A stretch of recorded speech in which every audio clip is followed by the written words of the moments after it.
Hello everyone, welcome to my channel. ఈరోజు మన కిచెన్లో సరికే సింపుల్ టేస్టీ చికెన్ కర్రీ చేశానండి. బగారా రైస్లో కానీ రోటీలో కానీ చపాతీలో కానీ పెట్టుకొని తింటే అబ్బా ఎంత బాగుంటుందోనండి. చాలా థిక్గా గ్రేవీగా సింపుల్గా చేశానండి. ఎలా చేస్తానో చూపిస్తానండి. ముందుగా స్టవ్ ఆన్ చేసి గిన్నె పెట్టేసి 1 కప్పు ఆయిల్ వేసి ఆయిల్ కొంచెం బాగా హీట్ అయిన తర్వాత 2-3 పచ్చిమిరకాయలు 1 కప్పు ఆనియన్స్ వేసి బాగా ఫ్రై చేసుకోవాలి, గోల్డెన్ కలర్ వచ్చేదాకా. చూసారు కదా, ఆనియన్స్ కొంచెం ఫ్రై అయిన తర్వాత నేను ముందే 2 టమాటాలు తీసుకొని పేస్ట్ చేశానండి. అదే మిక్సీ పట్టుకున్నాను. 2 టమాటాలు తీసుకొని టమాటా పేస్ట్ వేసిన తర్వాత కొద్దిసేపు అలా కలిపేసి 1 టీ స్పూన్ అల్లం పేస్ట్, 1 టీ స్పూన్ పసుపు, 1 టీ స్పూన్ సాల్ట్ వేసి మంచిగా కలిపానండి. ఆ టమాటా పచ్చివాసన పోయేదాకా బాగా కుక్ చేసుకోవాలి. ఆయిల్ అంతా సపరేట్ అవుతుంది. చూసారు కదా, ఇప్పుడు నేను ముందే 1/2 కేజీ చికెన్ తీసుకొని శుభ్రంగా వాటర్లో కడిగేసి పక్కన పెట్టేసుకున్నానండి.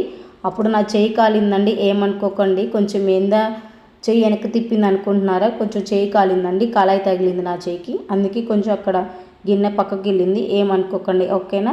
ఇంకా చికెన్ అంతా వేసిన తర్వాత గెంటితో ఒకసారి అట్లా కలిపేసి మళ్ళీ ఒకసారి నేనైతే కళాయితో కలపడం నాకు చాలా ఇష్టం అండి. ఎందుకంటే ఆ మసాలా ఫ్లేవర్ అనేది చికెన్కి బాగా పడుతుంది కదా.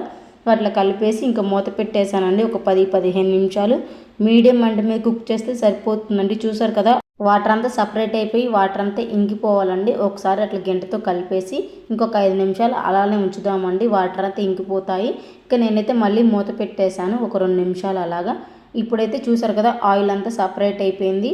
ఇప్పుడు ఒకసారి అట్లా గెంటతో కలుపుదామండి, ఎందుకంటే అడుగును మాడుతుంది కదండి, మధ్య మధ్యలో చెక్ చేసుకోవాలి కదా.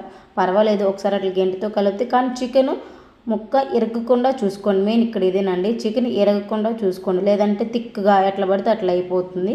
ఆయిల్ అంతా సపరేట్ అయిన తర్వాత 1 టీ స్పూన్ కారం, 1 టీ స్పూన్ సాల్ట్ వేసి గెంటతో అలా కలిపేసానండి. ఎక్కువ కలపకండి, ఎందుకంటే చికెన్ ఆల్మోస్ట్ కుక్ అయిపోయింది కదా, చితికిపోతుంది. మనకు స్మూత్గా ఫ్లేవర్గా బాగా రావాలంటే ఒకసారి మధ్య మధ్యలో చెక్ చేసుకుంటే సరిపోతుంది. ఇంకా ఒక 2 నిమిషాలు అలా ఉంచేసి నేనైతే టమాటాలు పేస్ట్ పట్టాను కదండి, అదే మిక్సీ గిన్నెలో మిక్సీ గిన్నె వాటర్ వేసానండి. అదేనండి 1 కప్పు వాటర్ వేసాను. చిన్న కప్పు వాటర్ వేసి అట్లా కలిపానండి. ఎందుకంటే కొంచెం రోటీలోకి బగారా రైస్లోకి గ్రేవీ ఉంటే టేస్ట్ చాలా బాగుంటుంది కదండి. నేను ఎక్కువ ఫ్రై చేస్తానండి మా ఇంట్లో, బట్ అప్పుడప్పుడు బగారా రైస్ రోటీ చేసినప్పుడు మాత్రం ఖచ్చితంగా ఇట్లా గ్రేవీగా చేసుకుంటే తినడానికి కూడా చాలా బాగుంటుంది. అన్నంలో కూడా మంచిగా కలుపుకొని తినొచ్చు కదా.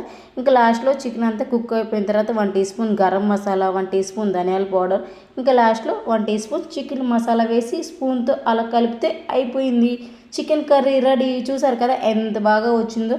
నేనైతే సింపుల్గా చేస్తానండి, అడావుడి ఏమీ చేయను. ఇంకా లాస్ట్లో ఆయిల్ అంతా సపరేట్ అయిన తర్వాత అలా అలా కొత్తిమీర వేసాను, చికెన్ కర్రీ రెడీ. ఇంత బాగా వస్తుందని నేనైతే అస్సలు ఎక్స్పెక్ట్ చేయలేదండి. ఎప్పుడు ఒకలాగా చేస్తాను, ఇప్పుడు ఒకలాగా చేశానండి. టమాటా పేస్టు ఫ్లేవరు థిక్గా పులుసులాగా గ్రేవీలాగా, అబ్బా నేనైతే ఎప్పుడెప్పుడు తిందామా అని వెయిటింగ్ అండి. నా favourite leg piece. Wow, smell అయితే భలే వస్తుందండి. ఎంత బాగా కుదిరిందంటే అంత బాగా కుదిరింది. వాయిస్ ఓవర్ ఇస్తుంటే నాకైతే మళ్ళీ తినాలనిపిస్తుందండి.